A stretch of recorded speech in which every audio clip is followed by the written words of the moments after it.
News sur Europe 1. Dimitri Pavlenko, vous recevez ce matin le député Renaissance des Yvelines, Charles Rodwell. Pardon, Anissa, je me suis trompé, c'est Ensemble pour la République. Il faut dire maintenant, c'est plus Renaissance. Ensemble pour la République. Mais c'est moi qui vous l'ai écrit, donc je prends ma part. Bonjour Charles Rodwell. Vous en voudra pas. Ouais. Bonjour, merci pour votre invitation. Député EPR, toujours on vous fait la blague un petit peu. On va être très sérieux ce matin car la situation est quand même particulièrement préoccupante. Charles Rodwell, Michel Barnier sera-t-il encore Premier ministre vendredi ? Rien n'est moins sûr. Son avenir est entre les mains des parlementaires qui doivent voter cet après-midi le projet de budget de la sécurité sociale. Le problème étant que le RN est désormais tenté de voter contre ce PLFSS. Il y a trop de mesures, estiment les députés RN, dans ce projet de budget de la Sécu dont ils ne veulent pas. Le Premier ministre, en conséquence de quoi, pourrait donc déclencher l'article 49.3 pour une adoption sans vote du budget de la sécurité sociale. Mais alors, il s'exposerait à une motion de censure. Est-ce que c'est joué d'avance, Charles Rodwell, ce matin, à l'heure où l'on parle ? Rien n'est joué d'avance et je ne participerai pas au pointage de doigts des uns des autres sur la responsabilité. Chacun peut tout à fait en parler avec plaisir si vous le souhaitez. Mais je crois que rien n'est joué d'avance tout simplement parce que si le budget et le gouvernement tombent et si la France s'est précipitée dans une crise politique et financière qui aura un impact direct sur les Français qui nous écoutent, je pense que les Français actuels et les générations peut-être futures ne nous le pardonneront pas.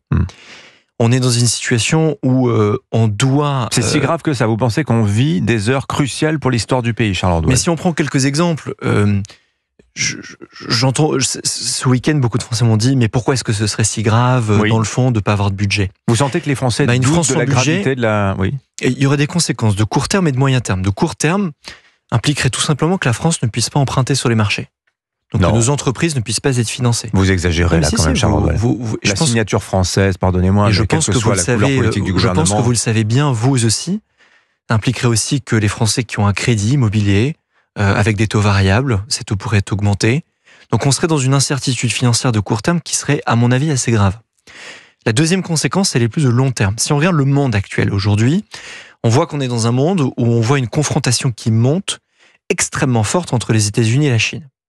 Avec un empire du côté chinois qui bâtit ses chaînes de valeur, qui bâtit une géopolitique et une géostratégie mondiale extrêmement puissante qui a un impact direct sur l'Europe. On en voit les premières conséquences, par exemple sur les véhicules électriques, sujet que vous évoquez beaucoup sur votre antenne, à juste titre.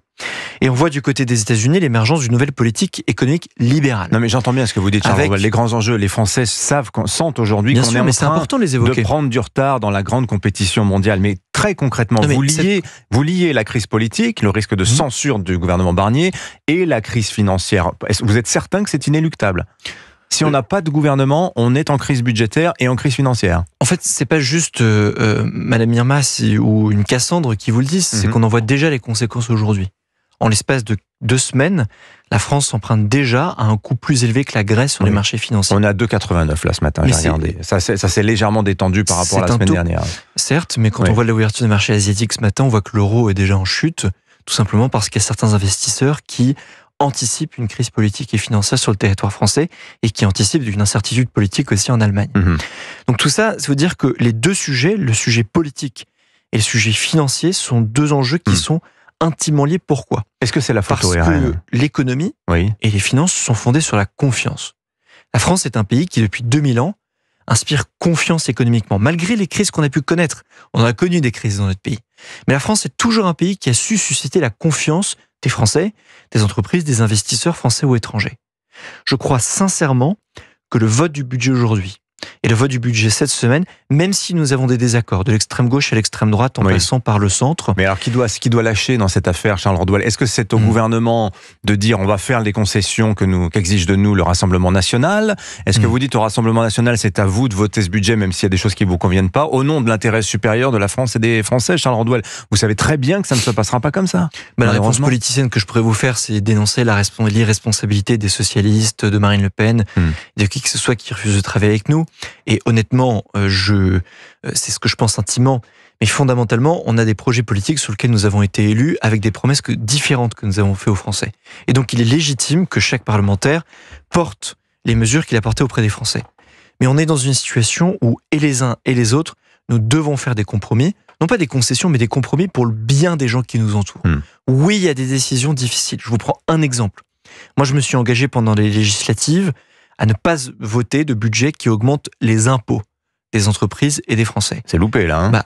Factuellement, moi je vais vous dire une chose, ça fait maintenant 3 semaines qu'on fait baisser la facture sur le coût du travail. On nous avait proposé un projet de loi de finances qui proposait d'augmenter le coût du travail de 4 milliards d'euros. On a baissé cette facture à 1,6 milliard d'euros. Oui. Donc oui, le coût du travail va augmenter de 1,6 milliard d'euros. Mais on a déjà fait baisser cette facture de près de 3 milliards. Voilà un compromis. Est-ce que ces compromis, on est capable de les trouver entre députés pour le bien des gens, pour le bien des Français qui nous entourent? Oui, ce budget, il est imparfait. Honnêtement, je suis sûr que vous avez une liste de mesures sur vos notes qui indique que ce budget aura des conséquences. Je voudrais dire, j'aurais répété ce qu'a dit par exemple Laurent Saint-Martin hier, ministre du Budget, dans un entretien au journal Le Parisien, qui a, semble-t-il, beaucoup agacé Michel Barnier parce qu'il semblait dire que toute la responsabilité de l'échec budgétaire serait sur les épaules du Rassemblement national. Il disait quand même, Laurent Saint-Martin, voilà ce qui se passe si on n'a pas de budget. On a 380 000 foyers français qui vont entrer dans l'impôt sur le revenu. C'est vrai. Parce que leurs revenus ont augmenté, mais le barème de l'impôt sur le revenu ne sera pas revalorisé. On a 17 millions de foyers qui paieront plus d'impôts sur le revenu, il n'y aurait pas de hausse des budgets de la justice, de l'intérieur, des armées, etc. Alors oui, les entreprises n'auraient pas les surtaxations qui leur sont promises ou les plus hauts revenus. Mais enfin voilà, du très concret quand même. Mais factuellement, si je prends l'une des mesures que vous citez, je suis rapporteur sur le budget de l'immigration. Sans ce budget, nous aurons une coupe de plusieurs centaines de millions d'euros dans le contrôle des flux migratoires ou dans ce qu'on appelle la rétention administrative, pour renvoyer les étrangers qui n'ont rien à faire sur le territoire français chez eux. Est-ce que c'est vraiment cela que les socialistes ou que Marine Le Pen veulent, c'est-à-dire avoir un impact de plusieurs centaines de millions d'euros sur ce type de budget? Je pourrais vous prendre le même exemple, vous l'avez cité. Mais peuvent-ils céder sur le déremboursement des médicaments, par exemple, aussi? Mais de toute façon, ce sont des choix politiques. Ce sont des mesures qu'ils contestent. C'est-à-dire que le compromis, nous avons déjà proposé un compromis à près de 10 milliards d'euros la semaine dernière. 10 milliards d'euros. Alors, si on considère que c'est pas suffisant, j'ai du mal à comprendre comment un parti peut à la fois dire qu'il faut rétablir les comptes publics et en même temps demander 20 milliards d'euros de compensation supplémentaire. Moi, vraiment, j'appelle, quelle que soit la couleur politique de chaque député, à une responsabilité sur ce budget qui, à mon avis, peut avoir des conséquences très lourdes sur le court terme, mais également des conséquences historiques majeures sur lesquelles nous ne devons pas nous tromper collectivement. Merci Charles Rodwell, député Ensemble pour la République des Yvelines, avec nous ce matin sur Europe 1. Bonne journée à vous. Bonne journée à vous. Il est